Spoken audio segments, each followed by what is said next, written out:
À une époque très lointaine, des hommes ont dressé des menhirs un peu partout dans le monde. D'où venaient-ils et à quoi servaient ces mystérieuses pierres levées?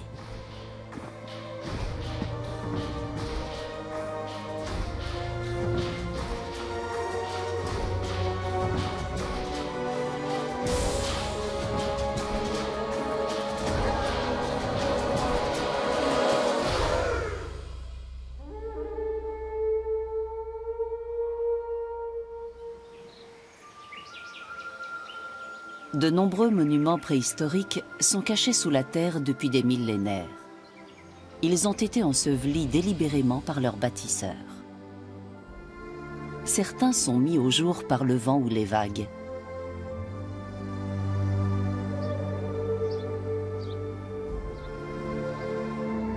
Des trésors d'architecture monumentale se révèlent alors à notre vue.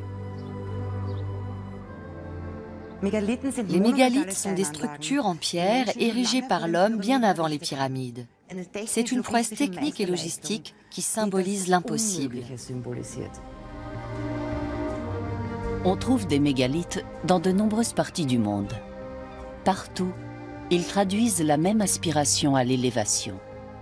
À Malte, ce sont de véritables temples. L'emplacement géographique exceptionnel et le caractère monumental de ces structures indiquent, selon moi, qu'elles n'ont pas été érigées pour un usage domestique, mais cultuel.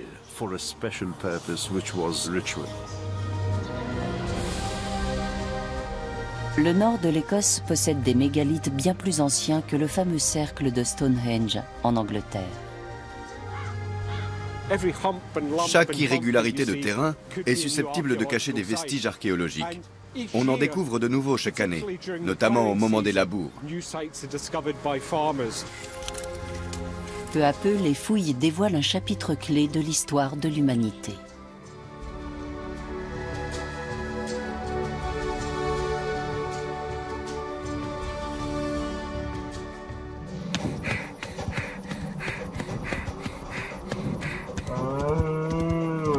L'Europe a été peuplée de chasseurs-cueilleurs jusqu'à ce qu'une révolution s'opère il y a 12 000 ans.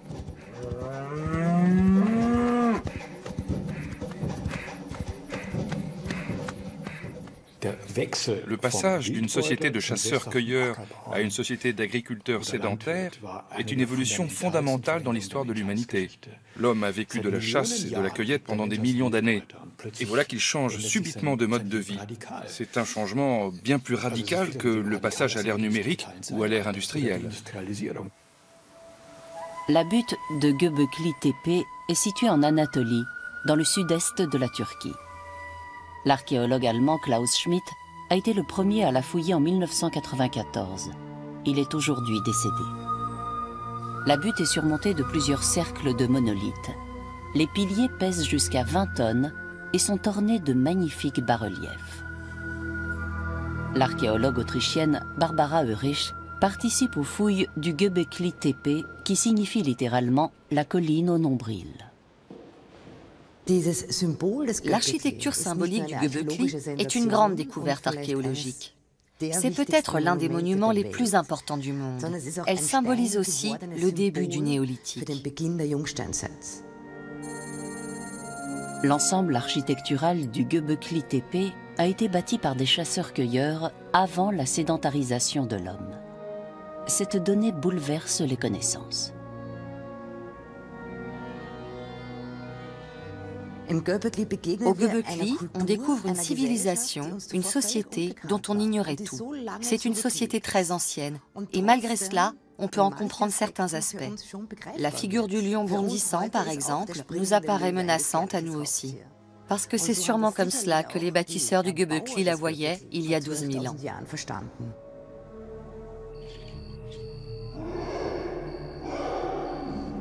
Au temps de la préhistoire, les phénomènes surnaturels et les mondes parallèles étaient sans doute des réalités évidentes au quotidien. Mais aujourd'hui, le regard des hommes a beaucoup changé.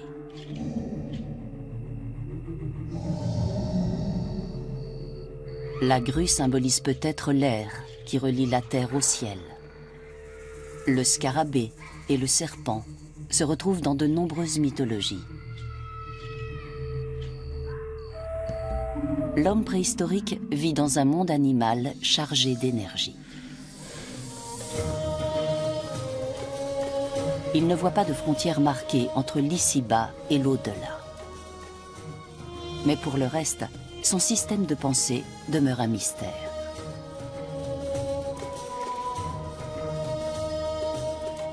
On ne peut que noter sa complexité.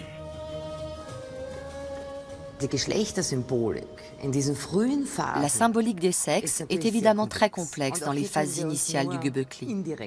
On ne peut faire que des supputations.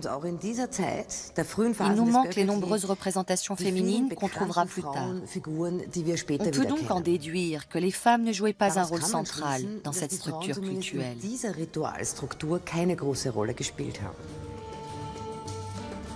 L'équipe d'archéologues qui fouille la colline n'a mis au jour qu'une infime partie du sanctuaire. Mais elle sait avec certitude comment il a fini, enseveli sous terre. Les premières générations d'hommes sédentaires vont ensevelir un certain nombre de constructions. Ils les recouvrent de terre et les dissimulent entièrement. Ce faisant, ils en interdisent l'usage matériel. Mais il est fort possible qu'ils aient gardé pendant très longtemps le souvenir de ces constructions. Ce n'est pas un hasard si la colline est restée inoccupée durant des millénaires. Les premiers agriculteurs ont peut-être enterré les mégalithes pour signifier qu'ils rejetaient le système de pensée de leurs prédécesseurs. L'homme s'est sédentarisé et le site a perdu sa signification première.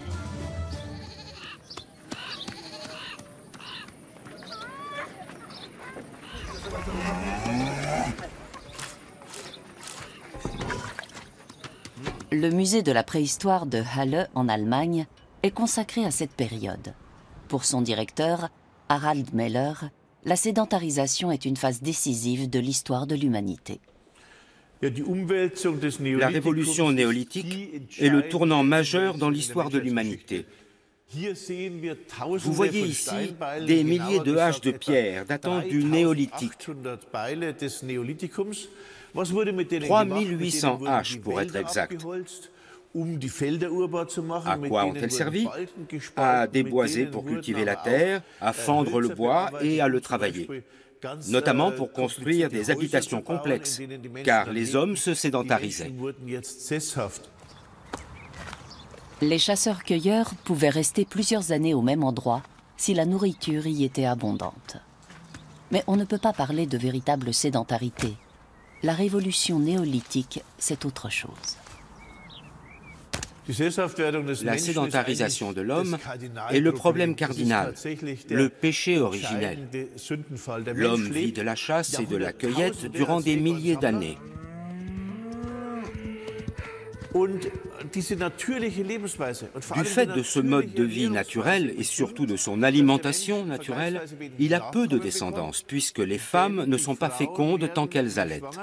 L'invention ou l'apparition de l'agriculture va entraîner un changement radical, fondamental dans l'alimentation humaine. Les céréales fournissent des glucides à profusion. Le bétail fournit la graisse et la viande. L'être humain ingérant plus de graisse, les femmes peuvent être enceintes quasiment chaque année, ce qui conduit à une explosion démographique. Ce boom démographique est une invention du néolithique et il se poursuit encore. C'est notre principal problème à l'échelle de la planète. Les hommes sont plus nombreux et doivent partager l'espace. Ils se regroupent dans des habitations communautaires ou des villages. Des archéologues tentent de reconstituer la vie quotidienne de nos ancêtres de manière expérimentale pour étudier leur architecture et leur artisanat.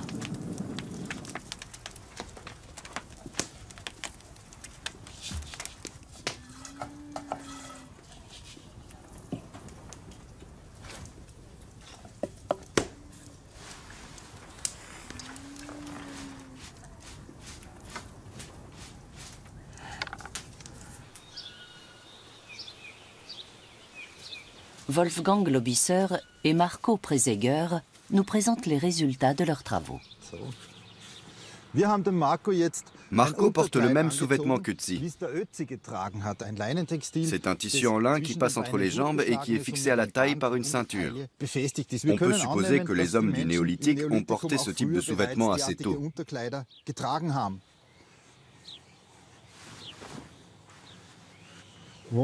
Parfait. Le pantalon tel que nous le connaissons apparaît seulement avec les Celtes, vers 500 avant notre ère. On peut imaginer des chaussures très simples en cuir, comme celle-ci. Tu peux t'asseoir pour les enfiler. Impeccable. Les hommes du néolithique élevaient des moutons et travaillaient leur laine. Il a fallu 8 moutons pour fabriquer ce manteau. Avec ce genre de vêtements, on était sûrement paré pour l'hiver. C'était très pratique en cas de grand froid. Ça permettait de rester dehors.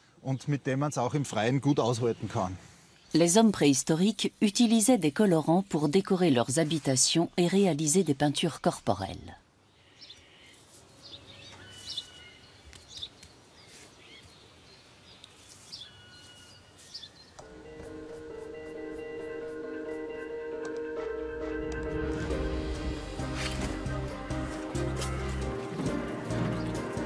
L'archéologie consiste à reconstituer le puzzle de la préhistoire à partir des vestiges qu'on met au jour avec d'infinies précautions. Les archéologues adorent les tessons. Les céramiques sont si caractéristiques d'une société qu'on a nommé des civilisations entières d'après les décors de leur poterie. La culture rubanée, par exemple, produisait des céramiques ornées de rubans. Elle fut la première société agricole d'Europe. Les sépultures sont une mine d'informations pour les archéologues. Elles contiennent du mobilier funéraire, mais surtout des restes humains. Un expert pourra tirer une foule d'indications des ossements. Il pourra dire si un défunt a été inhumé correctement ou si ses os ont été rongés par des bêtes, par exemple.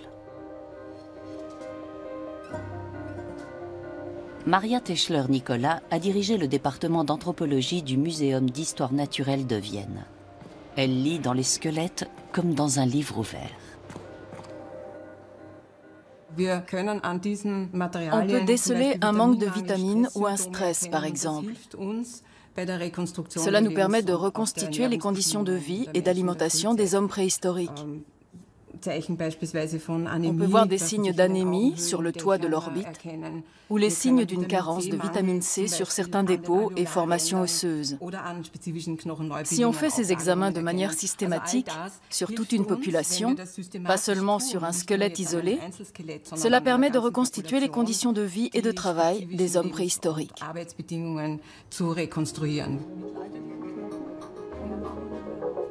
La datation des vestiges est une étape cruciale. En la matière, le carbone 14 a permis de grands progrès. Et depuis une vingtaine d'années, l'analyse génétique révolutionne l'archéologie.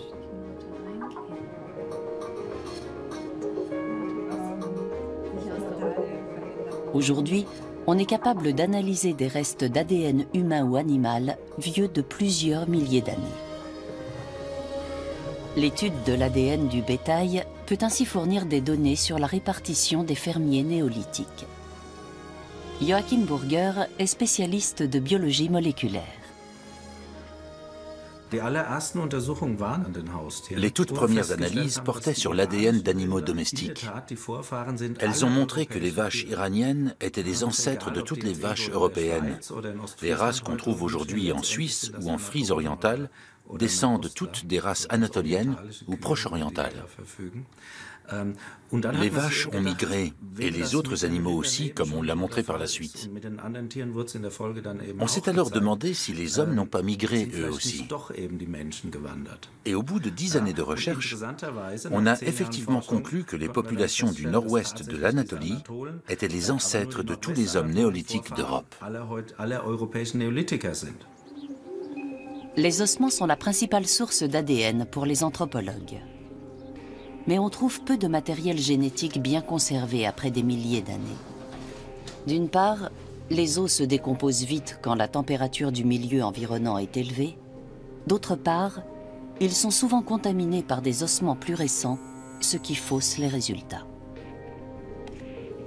Malgré cela, la génétique a permis des avancées importantes. Les analyses génomiques de squelettes découverts dans le nord-ouest de la Turquie, au sud d'Istanbul, ont montré que les hommes néolithiques espagnols et les hommes néolithiques allemands étaient tous des descendants des anciens Égéens, comme on les a appelés, mais sans lien entre eux. Autrement dit, dès le néolithique, il y a eu une route migratoire sur le pourtour méditerranéen et une autre par les Balkans. Les agriculteurs se sont disséminés dans toute l'Europe sur un intervalle de plusieurs siècles par vagues successives. Le centre de recherche de Tulln, en Autriche, possède plusieurs laboratoires d'analyse. Maria Teschler-Nicola s'y rend pour confier du matériel au chimiste Thomas Prohaska. Elle cherche à reconstituer les migrations des hommes néolithiques.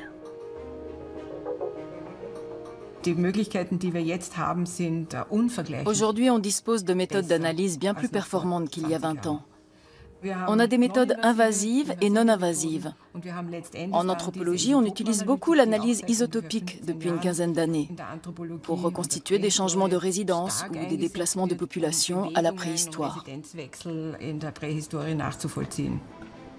Le chimiste analyse une dent vieille de 5000 ans. La composition de l'émail ne se modifie plus après l'enfance. Elle peut donner des indications sur la région dans laquelle un individu a grandi. On emploie la même méthode dans le contrôle alimentaire pour vérifier que l'origine d'une fraise est conforme aux indications fournies par le distributeur, par exemple. L'analyse isotopique permet de déterminer l'origine ou la provenance de tout être vivant, aussi bien des végétaux et des animaux que des hommes. Les résultats d'analyse nous confirment qu'il y a eu une migration, et pas simplement une acculturation, un transfert d'idées. En d'autres termes, ces hommes ont colonisé l'Europe.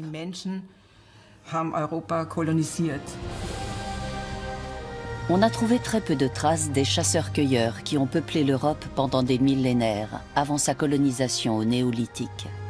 Ils ont sans doute été chassés ou assimilés par les nouveaux groupes. En d'autres termes, les populations autochtones de l'Europe ont disparu au profit des migrants proches orientaux. Mais qu'est-ce qui a attiré ces derniers en Occident ?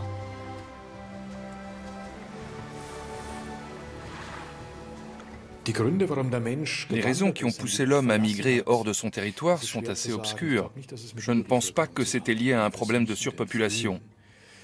Pas à cette époque reculée de l'humanité, tout simplement parce que la densité de population était très en deçà de ce qu'elle est aujourd'hui. Il s'agissait peut-être d'explorer de nouveaux territoires dont on avait entendu parler dès cette époque. Il y avait peut-être eu des contacts, des groupes isolés qui s'étaient aventurés à l'ouest et en étaient revenus. Ce ne sont que des spéculations, mais c'était très certainement une question de curiosité.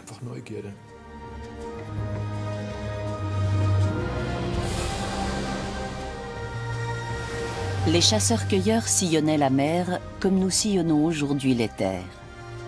Une partie des fermiers anatoliens est allée vers l'ouest en bateau.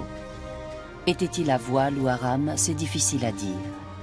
Mais les bateaux à rame sont plus faciles à manœuvrer.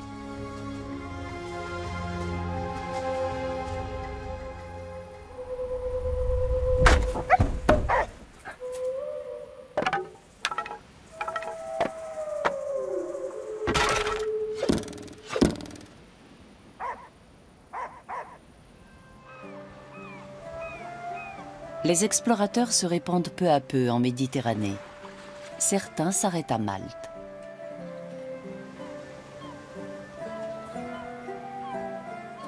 Situé à quelques 80 km au sud de la Sicile, l'archipel de Malte compte aujourd'hui 3 grandes îles habitées, Malte, Comino et Gozo. Par temps clair, on aperçoit la Sicile depuis Gozo et inversement. On peut donc supposer que les populations siciliennes étaient relativement curieuses à l'égard de cette terre qu'elles voyaient à l'horizon.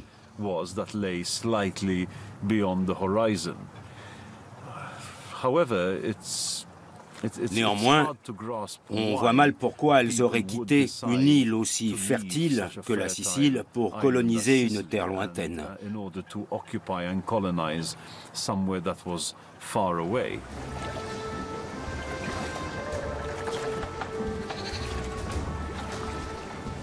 Des hommes d'Anatolie sont peut-être partis en éclaireurs, suivis ensuite par leurs tribus.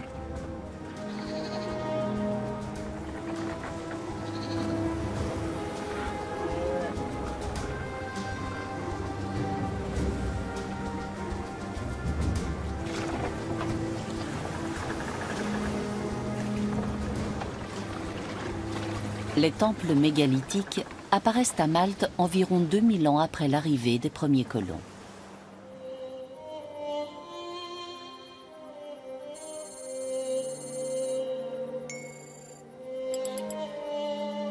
À l'heure actuelle, ces constructions monumentales posent plus de questions qu'elles n'apportent de réponses.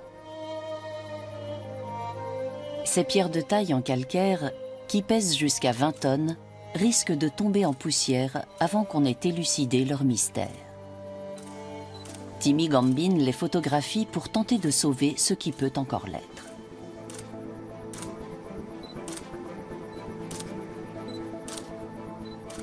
Sur son écran, il ressuscite les temples de Malte en images 3D pour en conserver au moins une trace. Mais c'est une course contre la montre.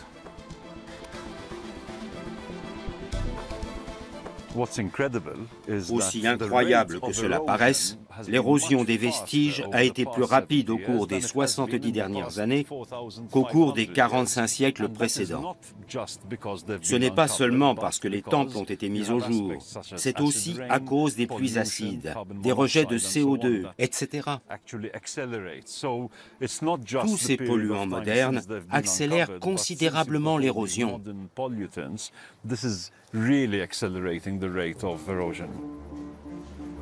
Sur l'île de Malte, les vestiges du temple de Agarkim attirent les touristes.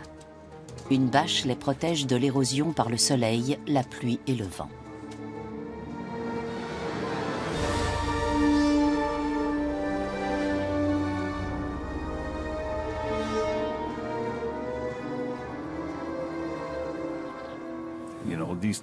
Ces temples ont 1000 ans de plus que le cercle de pierre de Stonehenge. C'est très important pour Malte, qui était une colonie britannique, parce que cela signifiait que notre néolithique était antérieur de 1000 ans à celui de la puissance qui nous dominait. En quelque sorte, ces monuments ont pris une dimension politique.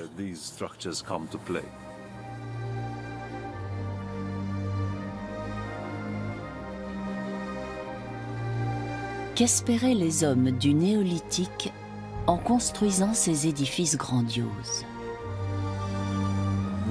Que veulent les hommes? Avoir une vie confortable, être épargnés par la faim et les maladies? Pour cela, il fallait avoir les faveurs des dieux. Un moyen de l'obtenir était de leur construire des monuments. Voici Agarkim débarrassé de sa bâche. On peut décrire les monuments préhistoriques et les reconstituer. Mais on ne peut que spéculer sur leurs fonctions, sur les cérémonies qui s'y déroulaient peut-être, sur ceux qui y étaient admis et ceux qui ne l'étaient pas.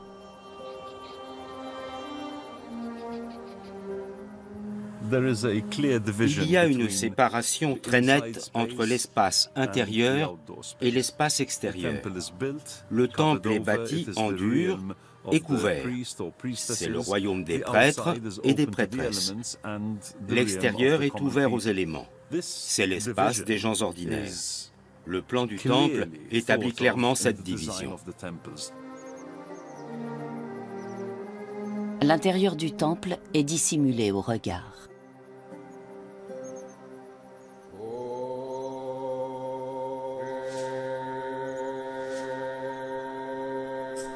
Mais une ouverture dans la pierre permet une liaison acoustique avec l'intérieur. Les archéologues l'appellent le trou de l'oracle. Quel dieu les Maltais vénéraient-ils? Quelles offrandes leur faisaient-ils?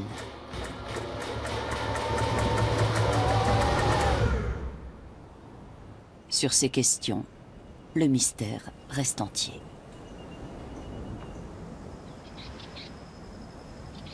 Les temples de Malte ont été utilisés durant 2000 ans, puis ils ont été abandonnés. Pourquoi ? C'est difficile de trouver une certaine constance. C'est d'ailleurs typique des cultures préhistoriques.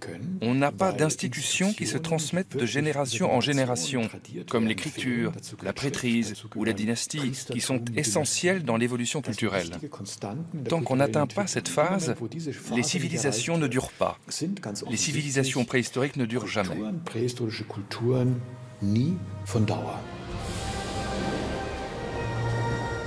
Les fermiers anatoliens qui embarquent pour l'Europe ne s'arrêtent pas tous à Malte. Certains poursuivent leur route au-delà de la péninsule ibérique et colonisent la Bretagne.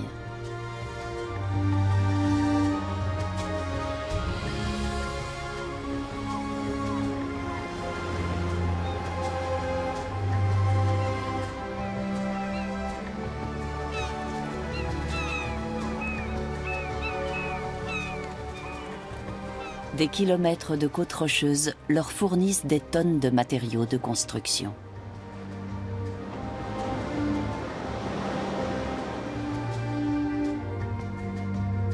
Fascinés par la pierre, ils bâtissent une civilisation qui demeure l'une des plus grandes énigmes du début du néolithique.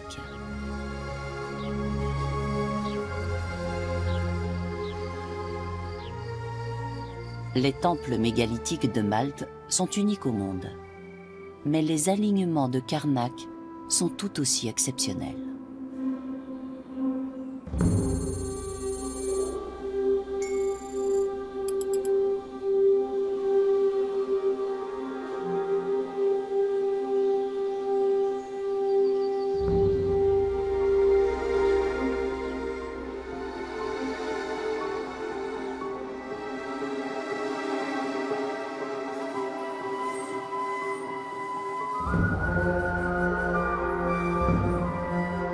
La Bretagne possède tellement de mégalithes que les Bretons ont inventé des mots pour les désigner. Menhir signifie longue pierre. Et dolmen, probablement table de pierre. Le dolmen est un monument funéraire composé d'une dalle de pierre surmontant 2 piliers. Beaucoup d'archéologues sont fascinés par ces étranges vestiges préhistoriques. Serge Cassen est l'un d'eux. Ce qui est certain, c'est que cet aspect monumental, quels que soient les observateurs, quels que soient les curieux qui vont visiter les alignements de Karnak, joue sur cet étonnement de l'intelligence, sur le fait que cette architecture, cette monumentalité impose le respect et subjugue l'imagination. Donc on est vraiment au cœur de ce qu'est la monumentalité.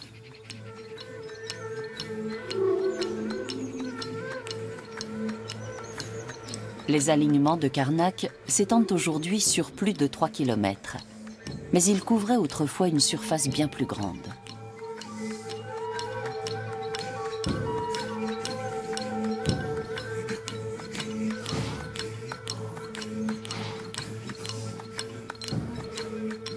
Chaque pierre est différente et recèle son propre mystère.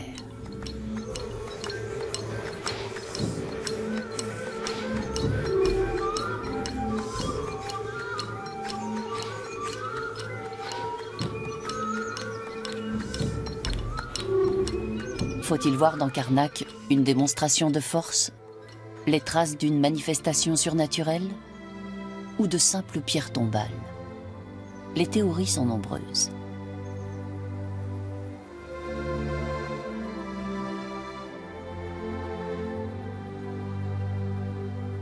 Ce n'est pas une architecture vernaculaire, ce n'est pas une architecture domestique. On n'en connaît pas vraiment la fonction, mais il faut vraiment la définir en tant qu'élément d'architecture. Les alignements partent de la côte pour s'enfoncer dans les terres. Montrent-ils un axe, une voie? Et si oui, où mènent-ils? Karnak nous montre un aspect qui est vrai pour tous les monuments mégalithiques. Il s'agit d'une structuration et d'une sacralisation de l'espace. On le voit particulièrement bien avec les alignements. C'est un agencement visible de l'espace à des fins religieuses.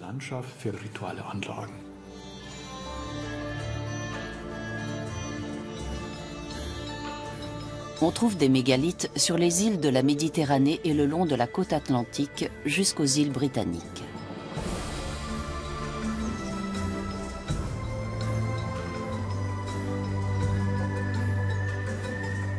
On peut en voir également sur les côtes de la mer du Nord et de la Baltique. Mais il n'y a aucun exemple de mégalithisme en Hongrie, en Autriche ou encore dans le sud de l'Allemagne, des régions où les migrants sont arrivés par la voie terrestre. Pourquoi ?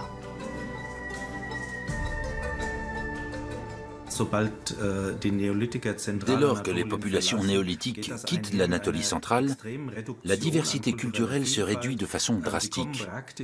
Les hommes qui arrivent en Europe par les Balkans sont des fermiers. Toute forme d'urbanité ou de monumentalisme s'est perdue en cours de route. Ces fermiers possèdent un haut degré de spécialisation et de compétences. Mais pour le reste, ce n'est pas une civilisation très riche.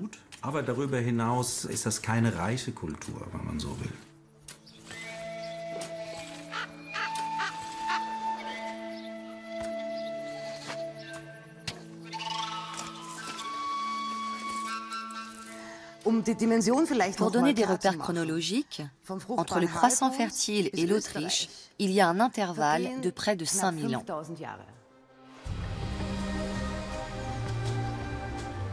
Les glaciers qui se retirent à la fin de la dernière période glaciaire laissent des éboulis et des blocs erratiques dans plusieurs régions d'Europe. Dans une région correspondant aujourd'hui à l'est de l'Autriche, les migrants trouvent des sols leuciques fertiles, mais pas de pierre. Ils devront utiliser d'autres matériaux de construction. Dans les années 1980, des photographies aériennes ont révélé des irrégularités de terrain circulaires dans le bassin du Danube.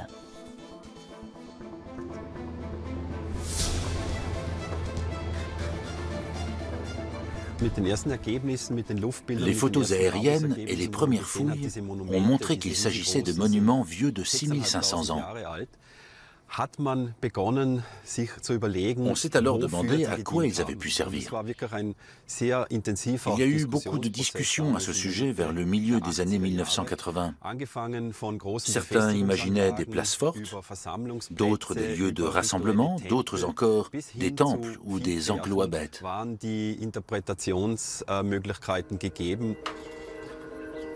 Wolfgang Neubauer utilise un radar pour balayer les différentes couches du sol.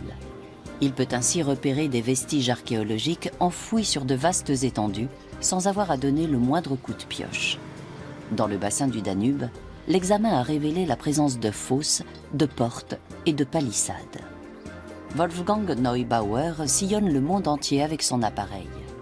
À Stonehenge, il a découvert à côté du fameux cercle de pierre une nouvelle architecture.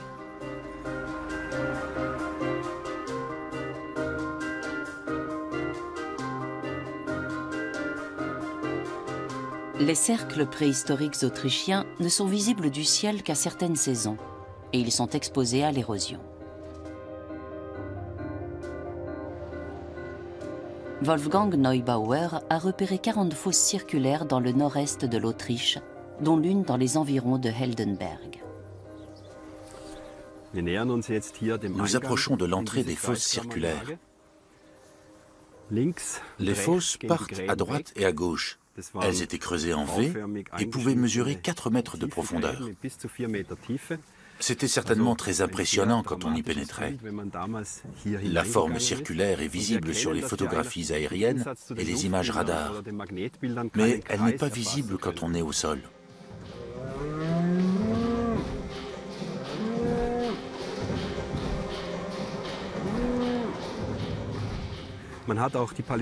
Les palissades étaient construites pour empêcher de voir à l'intérieur. Ce qui se déroulait à l'intérieur n'était pas visible de l'extérieur.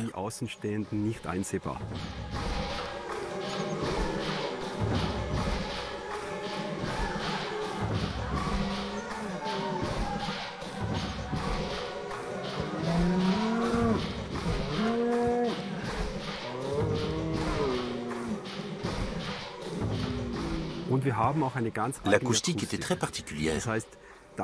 Le long de la palissade, on entendait parfaitement les bruits produits à l'intérieur.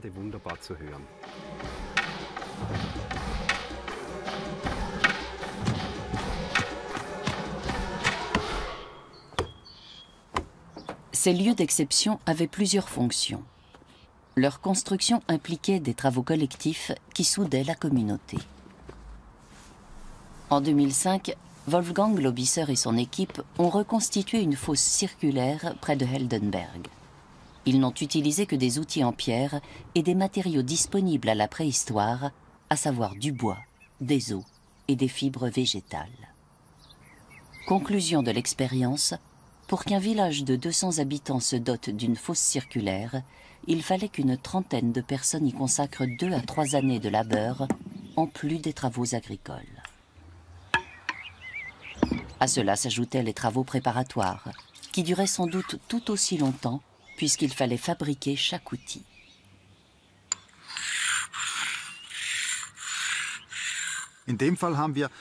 On a fabriqué une hache d'après un modèle qu'on a mis au jour dans la région. Les connaissances empiriques obtenues en archéologie expérimentale ont montré que cet outil était utilisé pour travailler le bois. Il est muni d'un manche coudé, obtenu à partir d'un tronc d'arbre et de sa branche. La lame est fixée avec du libère-d'orme ou de tilleul, voire comme ici, avec des bandelettes de peau. Au néolithique, certaines tâches étaient probablement effectuées par des spécialistes, mais il n'existait pas encore de métier au sens moderne. Les savoirs se transmettent oralement de génération en génération. Les outils du néolithique ne permettaient pas de travailler le bois sec. On ne pouvait travailler que le bois vert, fraîchement coupé. Un chêne coupé depuis un an ne pouvait sans doute plus servir. Les archéologues ont également construit des habitations d'après les plans visibles sur les images radars. Des analyses du sol ont permis de savoir quelles essences poussaient autrefois dans la région. Quant aux techniques de construction, Wolfgang Globisser s'est inspiré de celles encore utilisées de nos jours dans les sociétés archaïques.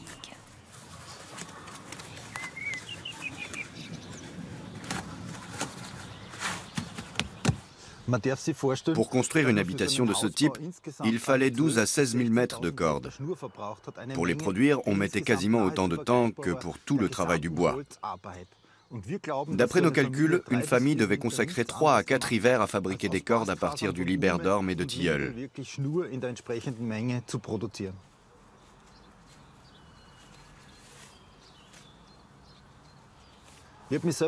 J'ai moi-même passé une journée entière à fabriquer une corde de ce type.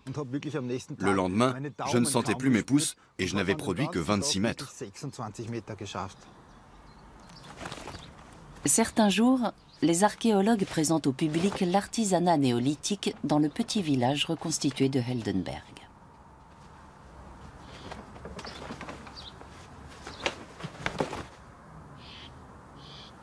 Mais ces maisons ne sont pas conçues pour durer des siècles. Nous estimons que ces bâtiments dureront une cinquantaine d'années. Cela correspond aux données empiriques que nous avons recueillies.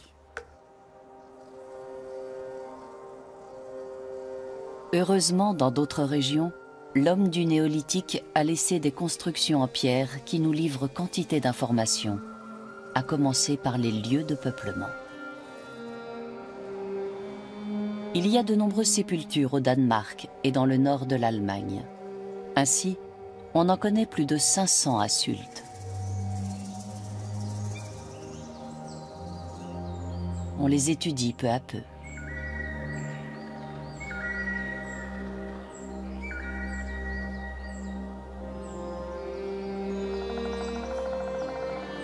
Ces architectures de pierre duraient dans le temps. beaucoup ont été utilisés pendant plusieurs siècles. Ces tombes mégalithiques étaient des lieux d'identité, où l'homme trouvait une confirmation de lui-même et où il pratiquait ses rites. En ce sens, c'était des repères sociaux pour les hommes de l'époque.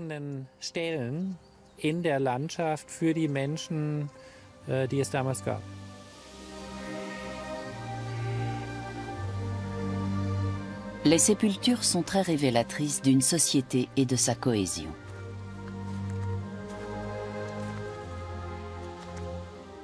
Les tombes mégalithiques sont des sépultures collectives ouvertes où on enterre régulièrement des individus. Mais on y préserve aussi l'individualité des morts. Au début du néolithique, la société passe avant l'individu. Les personnes les plus respectées sont celles en capacité de distribuer des biens. Au fil du temps, les céramiques deviennent plus raffinées. Cette coupe richement décorée provient d'une tombe mise au jour à Lüdelsen, dans le nord de l'Allemagne. Les offrandes et le mobilier funéraire nous renseignent non seulement sur la société néolithique et sa conception de la mort, mais aussi sur les rapports entre les sexes. Rien ne permet de dire qu'il y a eu au néolithique une forte discrimination des femmes ou une différence de traitement importante. Dans de nombreuses sociétés néolithiques, le mobilier funéraire des femmes est aussi riche, voire davantage que celui des hommes.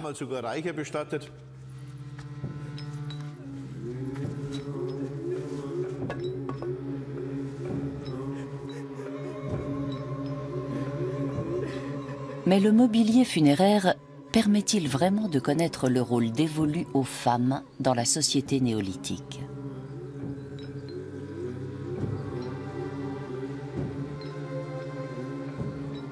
Les sépultures en pierre sont capables de défier le temps et de conserver à jamais le souvenir des morts.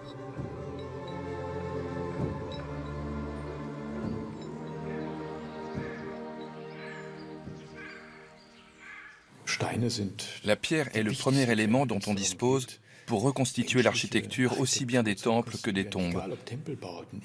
Si ces constructions n'avaient pas été en pierre mais en bois, il y aurait très peu de vestiges et on ne pourrait qu'imaginer la monumentalité des constructions. Mais la pierre demeure et elle nous donne une idée de ce qu'était la monumentalité dans la préhistoire, surtout dans le cas des constructions mégalithiques.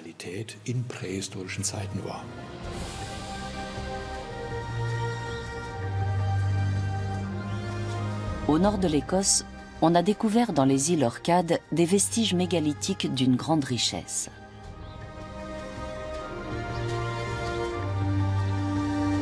Nick Card dirige le chantier de fouilles ouvert en 2002.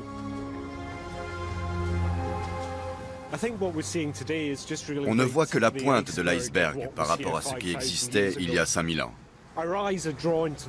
Nos yeux sont attirés vers ces magnifiques monuments dressés. Mais ces 10 dernières années, l'Université des Highlands et des îles écossaises a conduit un vaste programme d'études géophysiques et on a découvert que la région était couverte de constructions autrefois.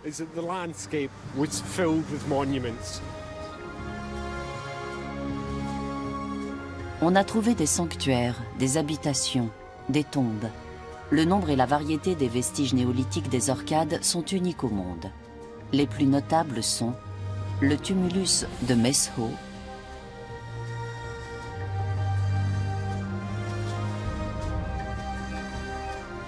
plus à l'ouest, les pierres levées de Stenness, qui sont l'un des cercles de pierre les plus anciens des îles britanniques. 150 mètres plus loin, le village de Barnhouse. La Watchstone, un monolithe de plus de 5 mètres de haut qui garde l'entrée d'une étroite péninsule.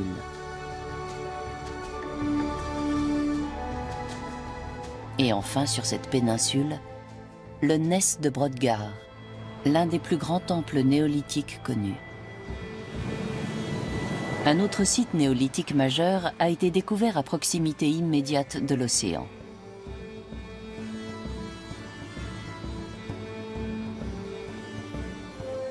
Il s'agit du village de Skarabré.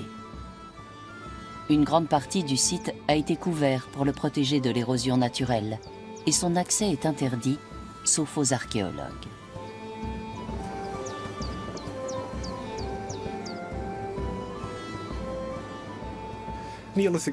Les hommes néolithiques n'étaient pas différents de nous. Ils avaient tout le confort qu'on peut trouver dans une maison moderne, à l'exception de l'eau et de l'électricité. Un foyer, un lit, des étagères.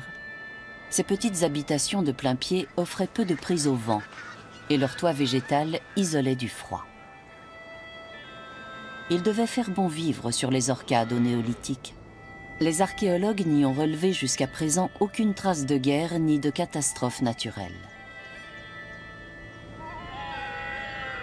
Les îles étaient plus boisées qu'aujourd'hui et jouissaient d'un climat particulièrement doux grâce au Gulf Stream. Les conditions y étaient excellentes pour l'agriculture, l'élevage, mais aussi la pêche. Au néolithique, les Orcades ont eu un rôle déterminant sur plusieurs autres régions. D'une part, elles recevaient des matériaux en provenance de toute la Grande-Bretagne, et d'autre part, elles semblent avoir été le berceau d'un certain nombre d'idées qui ont marqué la préhistoire des îles britanniques.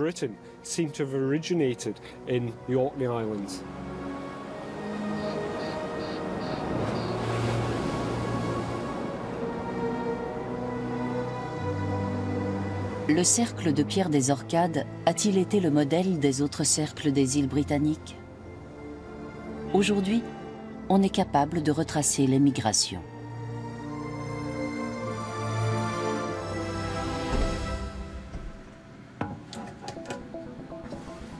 Quelques restes de dents ou d'os porteurs d'ADN non contaminé permettent d'établir des liens de parenté sur plusieurs milliers d'années.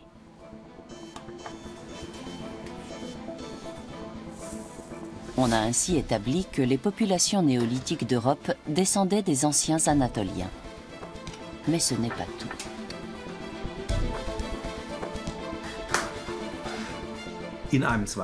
Dans une deuxième phase, on a analysé le génome des Iraniens qui peuplaient le cœur du croissant fertile et on a pu constater que la chaîne de migration s'est interrompue là, quelque part entre l'ouest de l'Anatolie et l'ouest de l'Iran, puisque les deux populations sont extrêmement différentes. On a calculé qu'elles se sont séparées il y a 50 ou 70 000 ans, autrement dit peu après la sortie d'Afrique de l'homme moderne. Les deux groupes ont participé à la grande idée du néolithique, c'est-à-dire à cette combinaison de sédentarité, d'agriculture, de construction d'habitations, etc., mais de façon très différente. À l'heure actuelle, on pense que le premier groupe est parti vers l'Europe, alors que le second a peuplé le sud de l'Asie, en particulier l'Afghanistan, l'Inde, etc.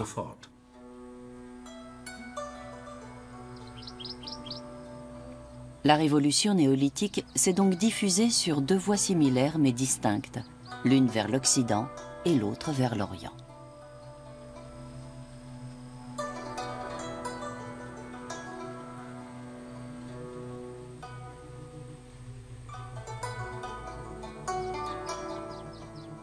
On trouve des constructions mégalithiques dans toute l'Asie, en particulier en Corée.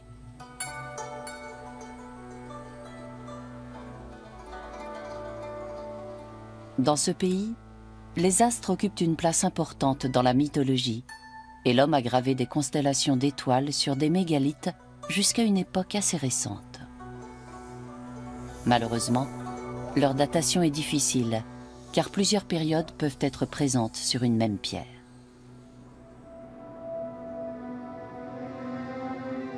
Partout, le néolithique a sans doute été une ère assez paisible, marquée par la construction de monuments en bois, mais surtout en pierre.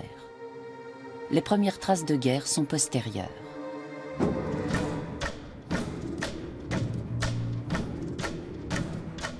Les rapports humains changent à l'âge du bronze. Les hommes accordent davantage d'importance aux possessions matérielles et les hiérarchies sociales apparaissent. On a trouvé la trace de villages entièrement rasés par des pilleurs. À la fin du néolithique, on assiste à une forte montée de la violence. Les hommes deviennent des guerriers. Il faut savoir que les chasseurs-cueilleurs ne sont pas des guerriers. Ils ne trouvent pas la mort à la guerre.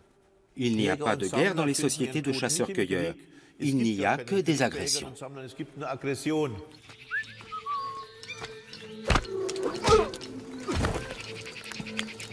Les chasseurs-cueilleurs se battent d'homme à homme, pas entre peuples.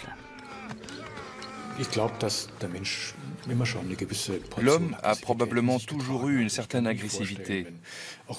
Quand des groupes étrangers se rencontraient au Paléolithique inférieur, je ne pense pas qu'ils entamaient d'emblée des pourparlers amicaux. Mais ce ne sont que des suppositions. Nous n'en savons rien, en vérité.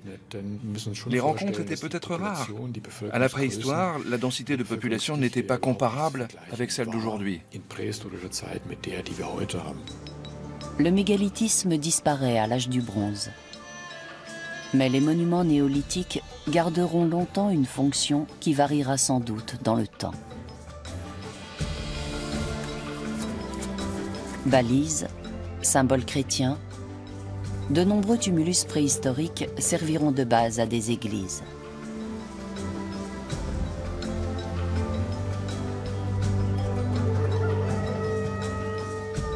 Les pierres feront aussi d'excellents matériaux de construction. De nos jours, les églises, les mosquées et les synagogues ont remplacé les temples de nos ancêtres. Les hommes vivent regroupés en petites cellules familiales dans de gros villages qui sont devenus des villes. Mais l'élevage et l'agriculture sont toujours au cœur de leur alimentation. Tous ces aspects de la vie des hommes néolithiques sont présents dans nos sociétés modernes, davantage que nous ne pouvons l'imaginer.